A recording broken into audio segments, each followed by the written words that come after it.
ಇನ್ನು ಸೋಮವಾರಕ್ಕೆ ದರ್ಶನ್ ಕೇಸ್ನ ವಿಚಾರಣೆ ಮುಂದೂಡಿಕೆಯಾಗಿದೆ. ಪ್ರಸನ್ನ ಕುಮಾರ್ ಅವರು ಪ್ರಬಲವಾದಂತಹ ವಾದವನ್ನ ಮಂಡಿಸುವಂತ ಮುನ್ಸೂಚನೆ ಸಿಗ್ತಾ ಇದೆ. ಇದಾದ ತಕ್ಷಣ ಈಗ ವಿಚಾರಣೆಯನ್ನು ಸೋಮವಾರಕ್ಕೆ ಮುಂದೂಡಲಾಗಿದೆ. ದರ್ಶನ್ ಕೇಸ್ನ ವಿಚಾರಣೆ ಸೋಮವಾರಕ್ಕೆ ಮುಂದೂಡಿಕೆಯಾಗಿದೆ. 9ನೇ ತಾರೀಕಿಗೆ ಅರ್ಜಿಯ ವಿಚಾರಣೆ ಮುಂದೂಡಿಕೆಯಾಗಿದೆ. ಪ್ರಸನ್ನ ಕುಮಾರ್ ಅದು ದರ್ಶನ್ ಸೇರಿ ಉಳಿದ ಆರೋಪಿಗಳು ಸಲ್ಲಿಸಿರುವಂತಹ ಬೇಲ್ ಅರ್ಜಿಗೆ ಸಂಬಂಧಿಸಿದಂತೆ ಪ್ರಬಲ ಆಕ್ಷೇಪಣೆಯನ್ನು ವ್ಯಕ್ತಪಡಿಸುವ ಮುನ್ಸೂಚನೆ ಕಾಣ್ತಾ ಇದೆ. ಆರಂಭದಲ್ಲೇ ಅವರು ಸಾಕಷ್ಟು ವಿಚಾರಗಳು ಸಿ.ವಿ. ನಾಗೇಶ್ ಅವರು ಏನು ಪ್ರಸ್ತಾಪ ಮಾಡಿದ್ರು, ಅನುಮಾನಗಳನ್ನು ವ್ಯಕ್ತಪಡಿಸಿದ್ರು. ಅನುಮಾನಗಳಿಗೆಲ್ಲ ಉತ್ತರವನ್ನ ಕೊಡುತ್ತಲೇ ಆರೋಪಿಗಳ ಪಾತ್ರ ಏನಿದೆ ಈ ಕೇಸಲ್ಲಿ ಅನ್ನೋದನ್ನ ಸ್ಪಷ್ಟವಾಗಿ ಉಲ್ಲೇಖಿಸ್ತಾ ಬರ್ತಾ ಇದ್ದಾರೆ. ಸದ್ಯ ವಿಚಾರಣೆಯನ್ನ ಸೋಮವಾರಕ್ಕೆ ಮುಂದೂಡಲಾಗಿದೆ. ದರ್ಶನ್ ಕೇಸಿನ ವಿಚಾರಣೆಯನ್ನ ಸೋಮವಾರಕ್ಕೆ ಮುಂದೂಡಲಾಗಿದೆ ಅನ್ನೋ ಡೀಟೇಲ್ ಈಗ ಲಭ್ಯ ಆಗ್ತಾ ಇದೆ. ಮಧ್ಯಾಹ್ನ 2:30 ವಿಚಾರಣೆ ಮುಂದೂಡಿಕೆಯಾಗಿದೆ.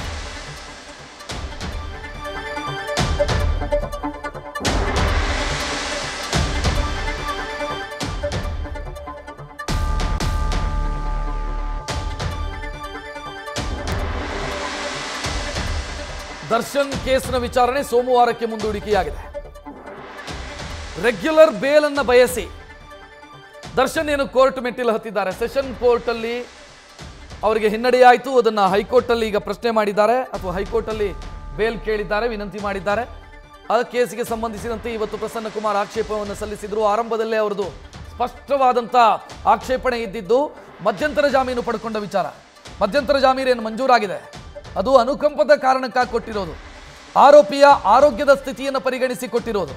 ಆದರೆ ಆರೋಪಿ ಆ ಅನುಕಂಪದ ದುರುಪಯೋಗವನ್ನು ಮಾಡಿಕೊಂಡಿದ್ದಾನೆ ಅನ್ನೋದು ಪ್ರಸನ್ನ ಕುಮಾರ್ ಅವರ ಆಕ್ಷೇಪ ಆಗಿತ್ತು. ಇದನ್ನು ಪ್ರಶ್ನಿಸಿ ಸುಪ್ರೀಂ ಕೋರ್ಟಿಗೂ ಕೂಡ ಪ್ರಾಸಿಕ್ಯೂಷನ್ ಹೋಗಿದೆ ಅಥವಾ ಇದನ್ನು ಪ್ರಶ್ನಿಸಿ ಸುಪ್ರೀಂ ಕೋರ್ಟಿನ ಮೆಟ್ಟಿಲನ್ನು ಕೂಡ ಹತ್ತಲಾಗಿದೆ ಒಂದು ಕಡೆ.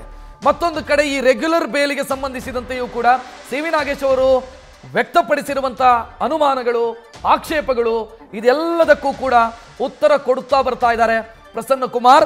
ಆದರೆ ವಿಚಾರಣೆ ಸೋಮವಾರಕ್ಕೆ ಮುಂದೂಡಿಕೆಯಾಗಿದೆ. ಸೋಮವಾರ ಮಧ್ಯಾಹ್ನ 2:30 ವಿಚಾರಣೆಯನ್ನ ಮುಂದೂಡಲಾಗಿದೆ. ಹೆಚ್ಚಿನ ಡೀಟೇಲ್ ನೀಡೋದಕ್ಕೆ ನಮ್ಮ ಪ್ರತಿನಿಧಿ ವಿಷ್ಣು ಪ್ರಸಾದ್ ಫೋನ್ ಸಂಪರ್ಕದಲ್ಲಿ. ವಿಷ್ಣು ಪ್ರಸಾದ್, ಪ್ರಬಲ ಪ್ರತಿವಾದದ ಮುನ್ಸೂಚನೆ ಕಾಣ್ತಿದೆ ಹಂಗಿದ್ರೆ?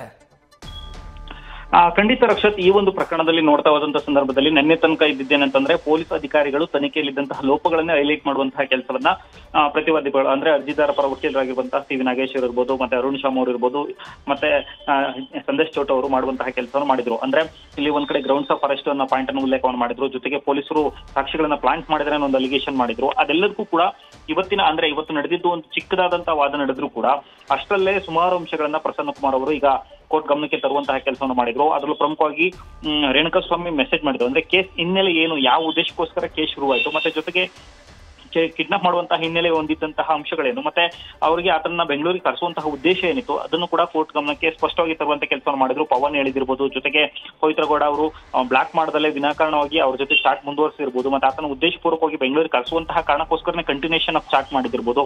ಅದಾದ ಬಳಿಕ ಪವನ್ ಅವ್ರ ನಂಬರ್ ಕೊಟ್ಟಿದ್ದಿರ್ಬೋದು.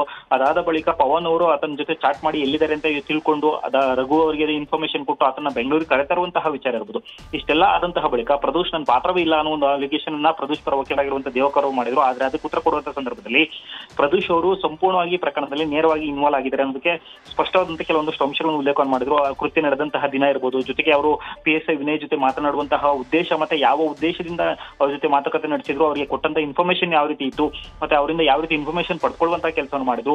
ಕೃತ್ಯ ನಡೆದಂತಹ ಜಾಗಕ್ಕೆ ಅಂದ್ರೆ ಶವವನ್ನು ಬಿಸಾಕಿದಂತಹ ಜಾಗಕ್ಕೆ ಆತ ವಿಸಿಟ್ ಮಾಡಿದಿರ್ಬೋದು. ಅದಾದ ಬಳಿಕ ಬಳಿಕ ತಾನು ಹೋಗಿ ಬಂದಿರುವಂತಹ ಗೂಗಲ್ ಡ್ರಾಪ್ ಏನಿದೆ ಅದನ್ನೆಲ್ಲ ಡಿಲೀಟ್ ಮಾಡೋ ಪ್ರಯತ್ನ ಪಟ್ಟಿರೋದು, ನನ್ನ ಟವರ್ ನ ಡಂಪ್ ಅಲ್ಲಿ ಪೊಲೀಸ್ ಹೆಂಗ್ ಹುಡುಕ್ತಾರೆ ಅನ್ನೋದಂದಿರ್ಬೋದು. ಈ ಎಲ್ಲ ಸರ್ಚ್ ಮಾಡೋ ಮೂಲಕ ಎಲ್ಲ ಒಂದ್ ಕಡೆ ಪ್ರದೋಷ್ ಸಂಪೂರ್ಣವಾಗಿ ಪ್ರಕರಣದಲ್ಲಿ ಇನ್ವಾಲ್ವ್ಮೆಂಟ್ ಇದ್ದಾನೆ, ಆಕ್ಟಿವ್ ಆಗಿ ಕೃತ್ಯದಲ್ಲಿ ಭಾಗಿಯಾಗಿದೆ ಅನ್ನೋದಕ್ಕೆ ಸಂಬಂಧಪಟ್ಟಂತಹ ವಿವರಗಳನ್ನ ಕೋರ್ಟ್ ಗಮನಕ್ಕೆ ತರುವಂತ ಕೆಲಸ ಮಾಡಿದ್ರು.